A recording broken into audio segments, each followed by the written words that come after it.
ಬಂಧುಗಳೇ, ಇವತ್ತು ನಾವೆಲ್ಲರೂ ರಾಜಭವನಕ್ಕೆ ಏನು ರ್ಯಾಲಿಯಲ್ಲಿ ಹೋಗ್ತಾ ಇದ್ದೇವೆ.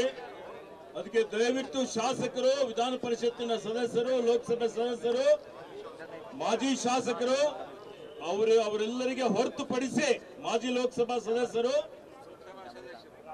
ರಾಜ್ಯಸಭಾ ಸದಸ್ಯರು ಅವರಿಗೆ ಹೊರತುಪಡಿಸಿ ದಯವಿಟ್ಟು ಬೇರೆ ಯಾವ ಕಾರ್ಯಕರ್ತರು ಈ ಒಂದು ರ್ಯಾಲಿಯಲ್ಲಿ ರಾಜಭವನದ ಒಳಗಡೆ ಪ್ರವೇಶ ಮಾಡಬಾರದು, ಮಾಡಲಿಕ್ಕೆ ಪ್ರಯತ್ನ ಮಾಡಬಾರದು ಅಂತ ಹೇಳಿ ವಿನಂತಿ ಮಾಡ್ತಾ ಇದ್ದೇನೆ. ನ್ಯೂಸ್ ಫಸ್ಟ್ ನಿರ್ಭೀತಿಯಿಂದ ನಿಮ್ಮ ಪರವಾಗಿ.